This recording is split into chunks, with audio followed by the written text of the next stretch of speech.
Welcome to Evilive, live media commentary show that answers the question, can you vomit up an egg forced down your throat? Subscribe if you're new to the channel, because today we are reviewing Alien, Romulus. I don't know, the way I said that was a little bit strange. It's like it should have been like, Alien, Romulus, a journey, or an alien tale. So this is the newest iteration of Alien that just came out this past weekend. On the 16th it was released. Fede Alvarez directs it. You know Fede Alvarez from all sorts of really great horror films like Don't Breathe and the remake of Evil Dead in 2016. And one thing that I found really interesting about Fede's version of storytelling in his previous films that I've seen, and this one specifically, is that it all shares the exact same setup. Which is kind of weird when you think about it, because they're wildly different franchises and types of films. I mean, they're all horror films, but this one's sort of sci-fi horror, but definitely, presents horror forward. That's really why I love alien films, or why I love the alien films that I love is because they're horror forward and that's not to say, like, I really appreciated Covenant and Prometheus. Sort of flip-flopped in releases there. But I liked him because it set up a broader view of the universe, connecting it closer to our timeline and the alien timeline that we're also familiar with. And I like world building. I think it's really important for any franchise. It's something that you have to have sort of seeded and then extrapolated on in future iterations of films or novels, and they definitely did that in this. So, it was written by Fede Alvarez and Rodo Sayagues. Sorry if I butchered that, but what do you want? Ultimately, the setup is, you have, and again, it mirrors Evil Dead and it mirrors Don't Breathe. You have a small group of friends who need to go do something in order to escape a problem. So in Evil Dead, it was a small group of friends going out to a cabin in the woods in order to help their friend get off of heroin and get over this sort of drug addiction, and then she can go on and everyone can go on about their regular lives in a better place. In Don't Breathe, it's a group of friends, same actress by the way, a group of friends who are trying to escape just an economically devastated Detroit. And so they go into this house to rob it in order to have the money to then live a life that they cannot achieve on their own without resorting to thievery, I guess, or something like that. In this, it's a small group of friends who are basically stuck on a mining colony, and they have no prospect of freedom. They don't even have sun where they are. And so the only way that they can possibly get off planet is if they can find some way of having cryopods, which will take them, 9 years to travel to the next star system that's habitable. And so each of these very disparate Fede Alvarez films have an exact same sort of setup. And I could see how someone who is familiar with his work and how they could possibly get tired of that setup. But I think it's a brilliant way of filmmaking, because ultimately what it does at the very beginning is it instills the concept of this is a tight-knit group. There's going to be inner conflict in each of these groups, in each of these different films, and there is, especially in this one as well.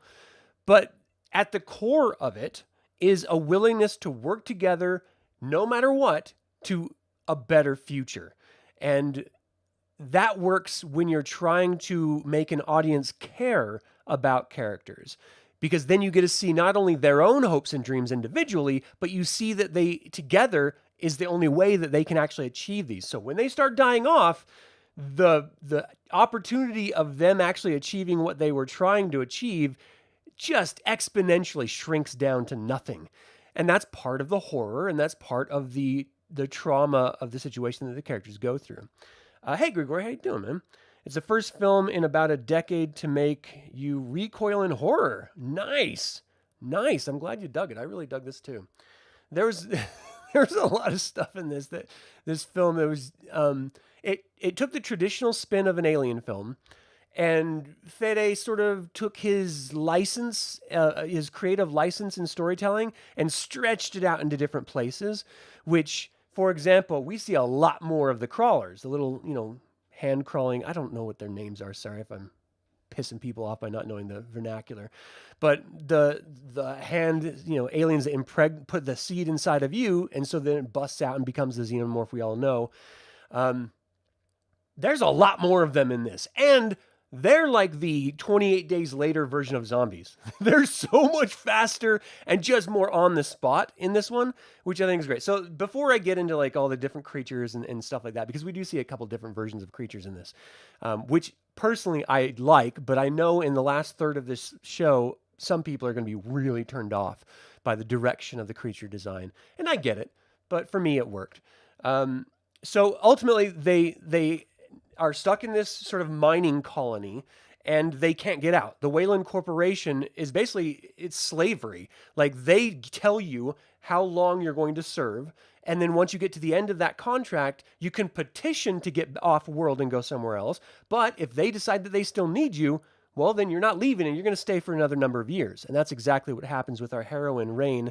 And she has this android named Andy, who is basically like a brother / protector. So her parents both worked in the mines as well, and they died of black lung, I believe, or some other. They mention a lot of like different diseases that prop up every year on this sort of mining colony planet. And so I don't know exactly what they died from. We'll just say black lung for the sake of the storytelling. So they die, and before they die, the dad programs this android Andy to not only just his primary mission is to protect Rain, but also tell a bunch of dad jokes along the way, which felt really out of place until the end of the film. And I was just like, all right, it works. I didn't think I was going to turn this corner. I didn't think I was going to like it, but they got me. I liked it. And I always liked Andy as the character. David Jonsson did a great job portraying this android in all of his mannerisms. And it sort of evolves throughout the course of this film as well. And you could tell the acting chops that this gentleman has, because every single trajectory his android character went on was at least for me, it was very believable. And Rain as well. I thought she did a phenomenal job. And in fact, I didn't see anyone in this film that I was just like, they're clearly like mailing it in. Like they're not good at what they do.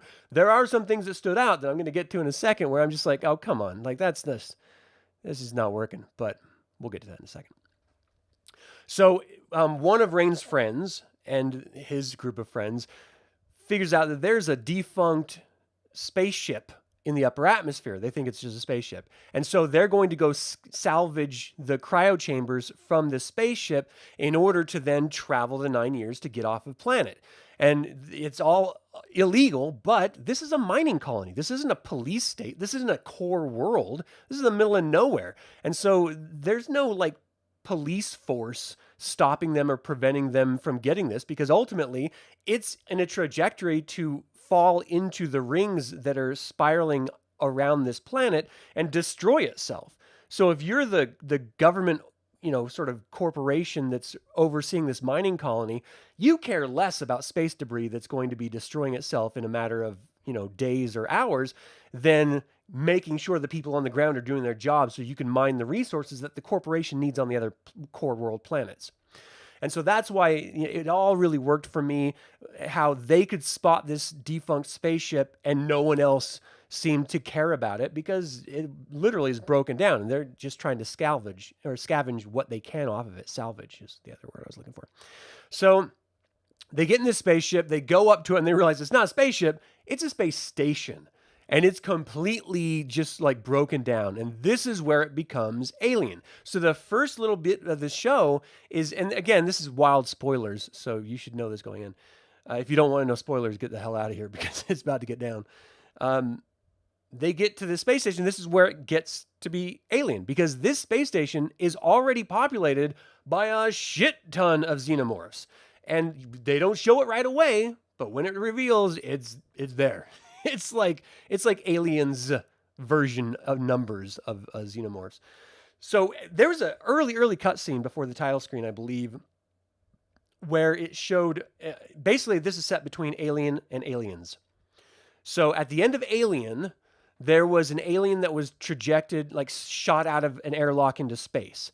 Well, that alien throughout the 20 years that happened from that point to this point in time, collected space dust and sort of like got itself cocooned. And Wayland Corporation has been searching for it since they got the transmission about Sigourney Weaver's alien, the first one, being attacked by an alien, and how she's sort of like free floating in space. So they go out and they retrieve this species and they start testing on it and doing everything they want. Now, here's where it ties into the greater universe, because if you look at the prequels of Prometheus and Covenant, engineers created humans and then they were going to destroy them. And so they created this sort of biological warfare device of this black ooze type stuff, which would radically change the body chemistry and ultimately destroy its host. If it didn't outright destroy the host, then it would create a creature that would then destroy the host, depending on whether it went into a female or a male, and then it affects you differently on your biology. And ultimately, it's the changing of that black ooze intentionally by one of the androids, one of the first androids of the Wayland Corp in Covenant, that actually created the first version of a xenomorph. And that sort of spiraled out from there. So in this, the Wayland Corp actually got that first alien from the Alien film that was sort of free-floating in space and started testing on it. Basically what happened is it created a bunch of face huggers. It started examining its blood, and it realized that that black ooze might be able to be manipulated so that it could help humans become a better version of human, so that they could withstand the conditions of mining colonies in order to not die when they, need to send people down there to mine resources. So from the Wayland Corporation's perspective, which ties in beautifully with, in my opinion, with the original Alien and the way the android was so fervent about bringing back the alien sample itself, was that they're doing this for the bottom line. They're not trying to be evil. They're not trying to destroy humanity. They're trying to create a better version of humans so that they can have them act as slaves and mine resources. They're using humans that way anyway. And if this could then solve the whole plague and death problem with humans, well then, yeah, of course they're going to explore that. And so, yes, it's science fiction. It's sort of out there in the way of thinking, but that's kind of how the Wayland Corporation's always been set up anyway. This heartless machine that must, toe the line and continue to, like any corporation, it has to continue turning over and making more money for its shareholders. That's its sole business. In order to do that, you have to have humans stop dying. So let's use this biological black ooze to do so. Hey, Jamie, how you doing?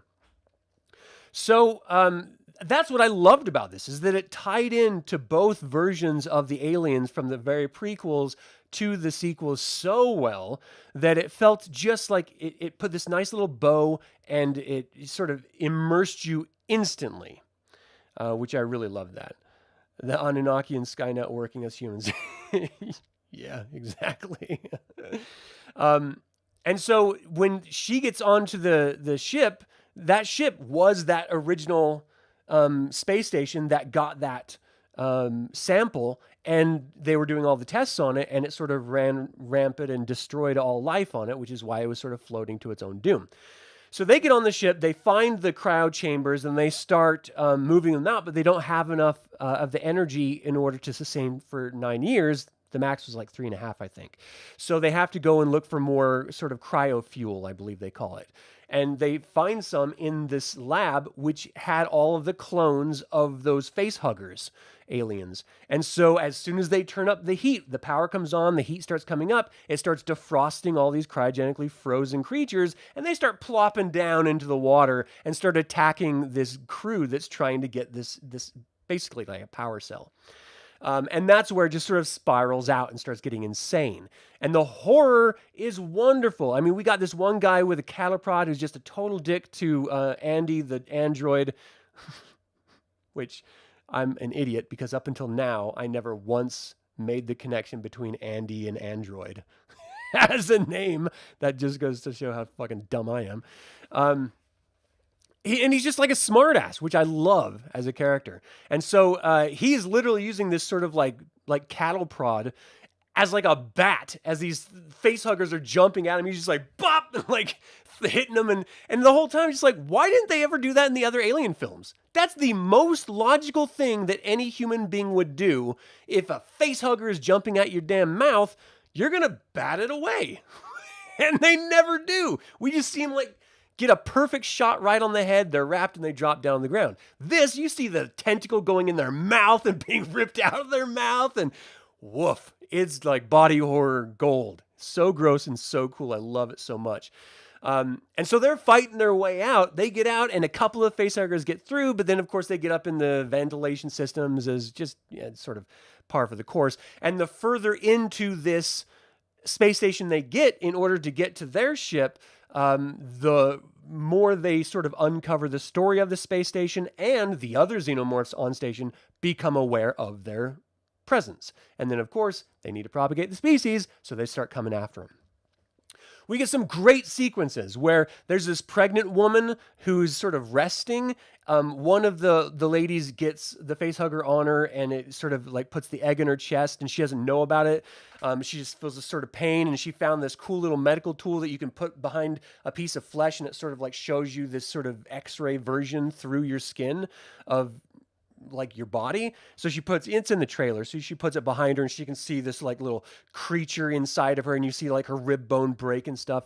My only complaint with that sequence, I thought it was beautiful and brilliant. She wasn't reacting the way that I would think in my head someone would be reacting to their rib being broken in front of their face. Like, it just went crack and move, and she was just like, oh my gosh, instead of like, oh God, I'm gonna die. Like, you would be like writhing around, throwing yourself against walls, like freaking the hell out. If this thing is actively busting out of your chest, you wouldn't be standing there all calm looking at it going, oh, it's just not realistic. You wouldn't do it. So that's the only thing that really stood out to me. I was just like, come on, come on. But that's a nitpick. Here's the other thing that kind of bugs me. It showed the pregnant lady staring down, looking at her as the creature's coming out of her chest. And she does this great blood-curdling scream, which is just beautiful. You don't get good screams very often in films. This was one of the greats. She has this great blood-curdling scream as she stares at it. What would you do if you saw some sort of creature ripping out? I would whack-a-mole that motherfucker. I would 100% grab whatever is near me. We know there's that little medical tool.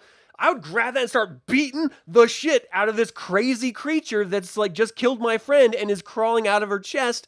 I wouldn't just stand there and scream. Yes, I would probably scream initially like, oh my God, fucking die. And then you just start beating the shit out of it.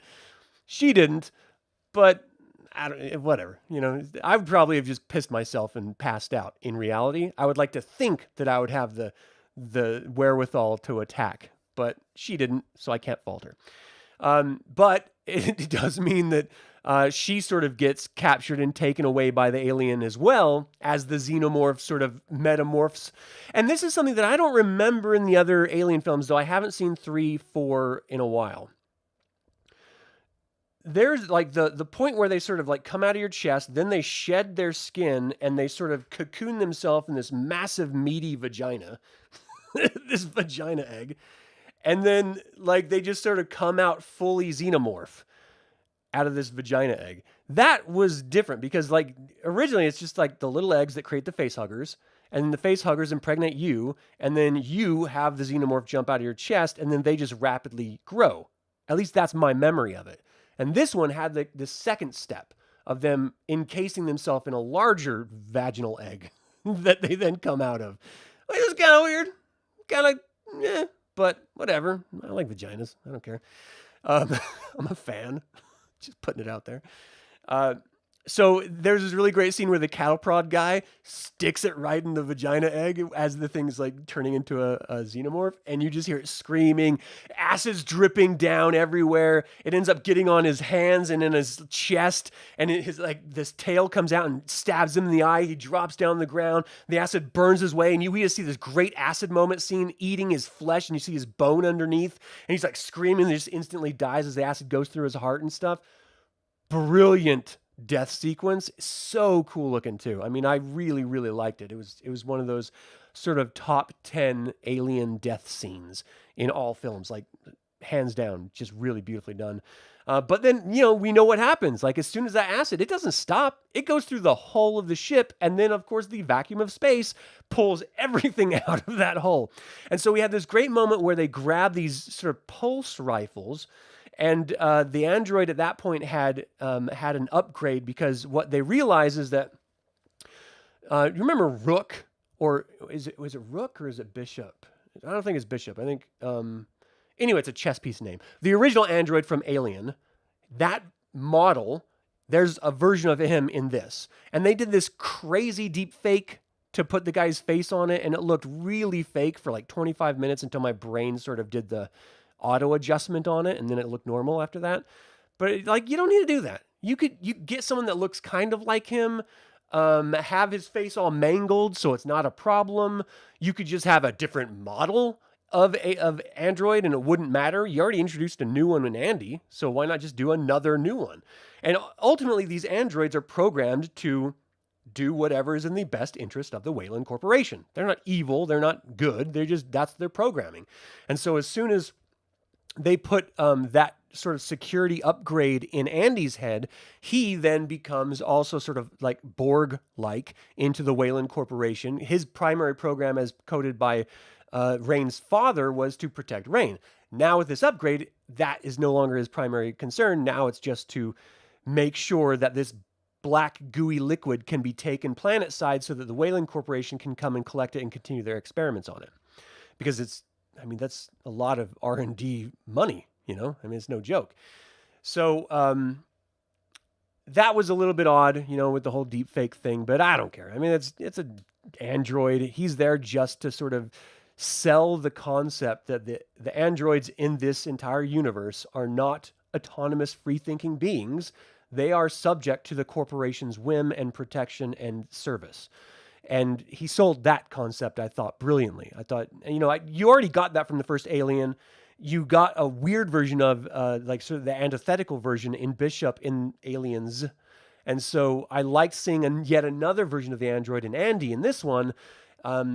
And then seeing him change into that sort of Weyland Corp, one of us, Borg mentality version of the droid, I thought was really cool. It was just, it was nice seeing him going from protecting Andy or Rain to stopping humans from leaving the ship so that they cannot spread the virus of the xenomorphs, I thought that was really, really neat.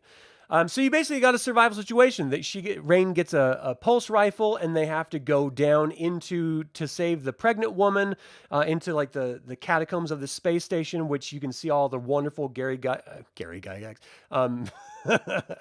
What was his name? Damn it.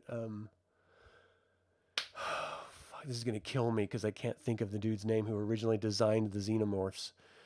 He did the Necronomicon, H.R. Giger. So you go into the Giger, like sort of designed, sort of dungeony tunnels with all that cool alien goop, everywhere. And you hear her screaming, and we get to see the blue light sort of covering the floor and stuff. There might have been a queen down there. We don't know. It doesn't really matter because maybe she wasn't activated yet, whereas the other xenomorphs were, around there priming the area for her. I don't know what they were doing. Maybe they're playing chess or something. I don't know what they do for fun. Maybe they just have like water weenies and they just squirt each other and giggle, putting each other's acid and like blood neutralized and stuff. Baking soda fights. I don't know. Anyway, so they find her and bring her back, and they're like, well, she's clearly not impregnated yet because she has, there's not a dead face hugger at her feet, where she was like all pasted up against the wall and shit. Playing chest. That's what they were playing. Chest.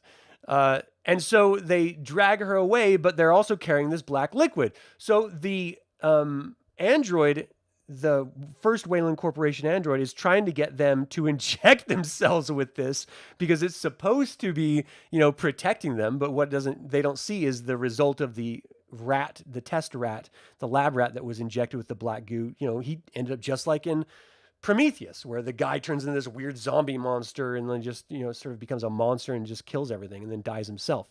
That's what happens when you have this biological warfare entity injected into your system. And the Weyland Corporation simply just doesn't know yet because they haven't had the time to figure that out yet. They were all murdered by the xenomorphs before they could get to that point. So the pregnant lady, for some insane reason, which I cannot fathom and I do not understand why, she already was wounded by one of the xenomorphs. And so maybe she thought, I'll inject this black goo in me to help heal me up because that's what the android said, and I'll just wait. But why would she even know that? Because someone tried to inject her, they stopped her from getting injected, but then she just does it herself. And there's a vacuum of logic for her doing that. Because as a viewer, I don't understand why she did it. It doesn't make any sense. If I was in her place, there's no, knowing what she knew, not knowing what I know, I would not inject myself with some unknown substance on the off chance that it heals me like some android said it would. I don't think so, Tim. That's going a bit too far. But she does. And so, like we saw in Prometheus, in another pregnant woman, it doesn't affect her. It affects the fetus of the baby. And so she's put in the cryo chamber so that when they finally do get to the other place, planet side, they can take care of her and, it's not going to continually destroy her body or whatever, or she won't continue to deteriorate and die because she'll be frozen in the interim. And the main character, Rain, goes back down to go collect her droid, Andy, who at this point, it just showed a sequence of an xenomorph standing behind him as they were getting in an elevator to go up to the main ship docking bay. And then Andy was knocked down on his side, sort of freaking out. He has a bunch of glitches like that because he's sort of first generation droid, and they're not exactly, I don't know, maybe second generation, but they have a lot of problems, especially because it was a mod job for Rain by her father, rather than a brand new android or something, with a Weyland Corporation chip. And so he sort of just drops down, starts short circuiting, and she can't leave him because she was raised with him persistently there her whole life as a brother and a friend. And so the way I was thinking of it, I was like, well, he's like an animal, like a pet, whether cat or dog or whatever. It's a responsive pet who loves its owner and wants to take care of its owner and protect its owner. And that's exactly what it did the whole time. And so, yeah, if you saw that your pet laying there hurt, I would go back for it too. I'm not going to abandon the lifelong friend that I've had that's done nothing but protect me my entire life.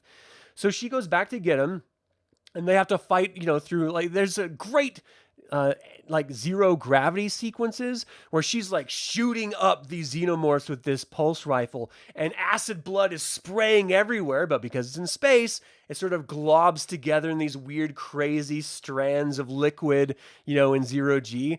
And there's this great sequence where they have to get to the other side of that, and so they're moving around, and she's using the pulse rifle to sort of push her, because in vacuum of space, there's no wind, there's no air, there's nothing. It's once you push yourself in motion, you will perpetually continue in that motion at that same rate. There's no deterioration in space until you hit something.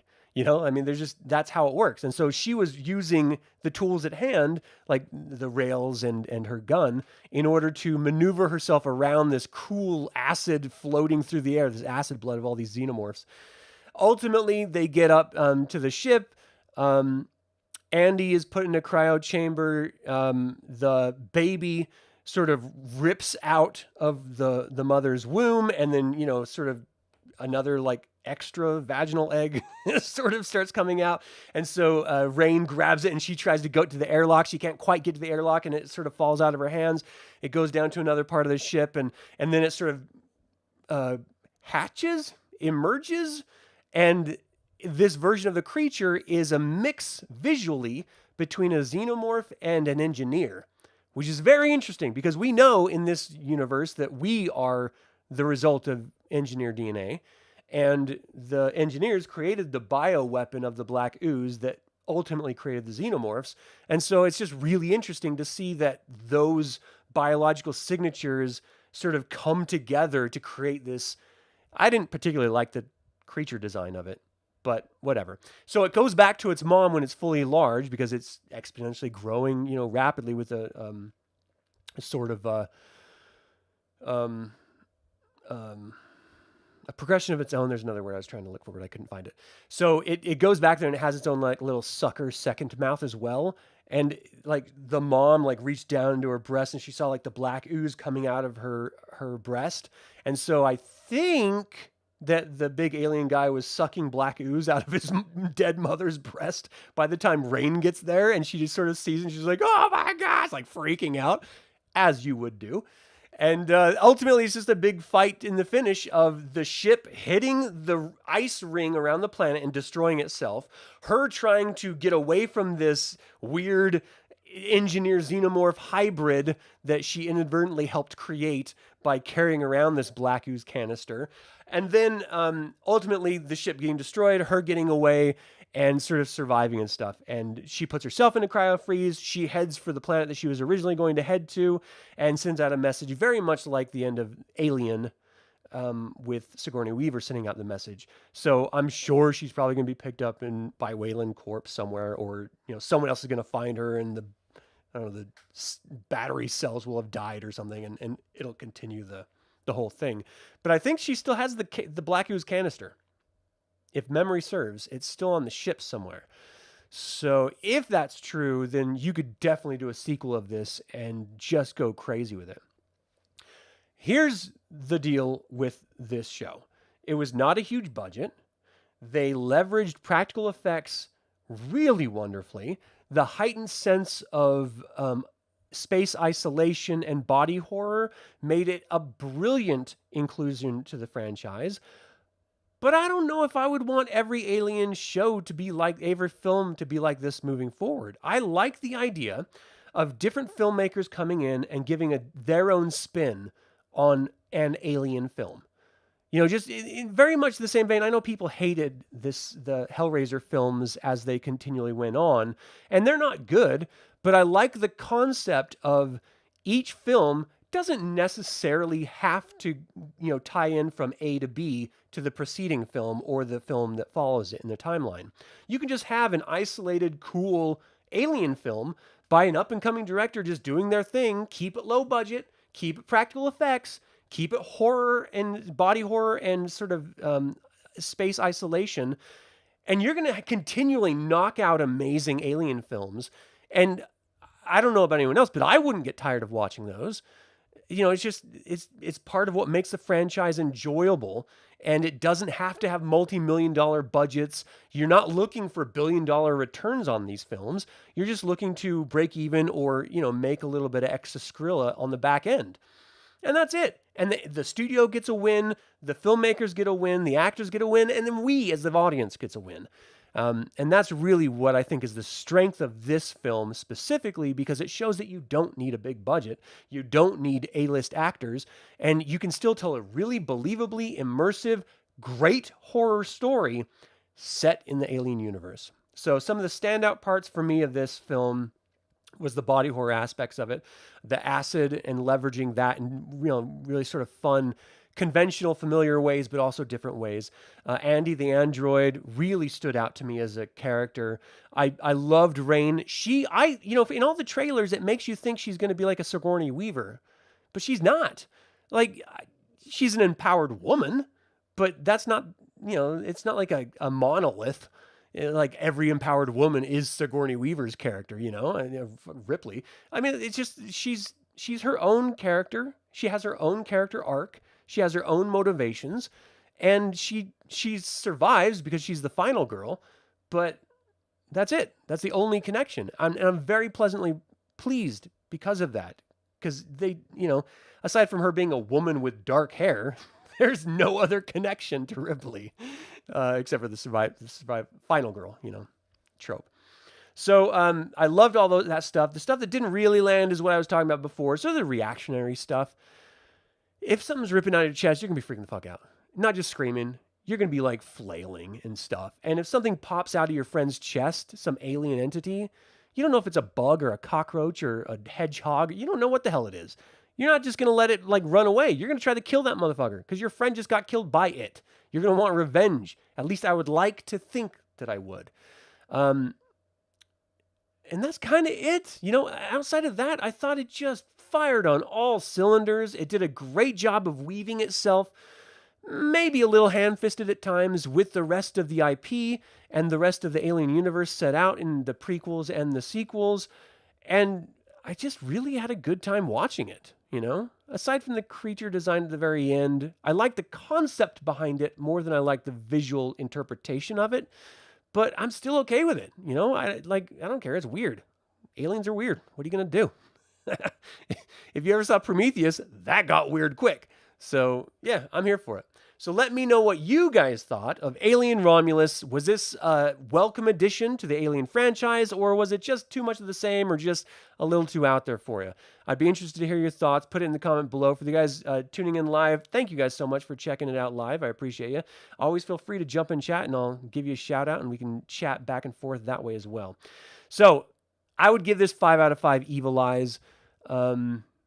If I could, maybe 4 out of 5 evil eyes is probably a better rating, because I did have a couple little gripes, but they're not enough to really change my view of this being one that I'm probably going to end up buying in digital, and I'm probably going to end up watching again. And if you're just running it up in a scale of the other films, I would put this as like Alien, Aliens, Romulus, and then Prometheus, and then Covenant, and then 3, and then 4. Alien v Predator, because it's a crossover film, I don't really count it as part of the core. It doesn't really connect entirely with the rest of the franchise, and so it's sort of its own thing. And so I keep it out of the rankings. But that's kind of where I would land. Let me know what you would put this in with the other films of the franchise. And as always, remember that evil spelled backwards is live, so get out there and be evil.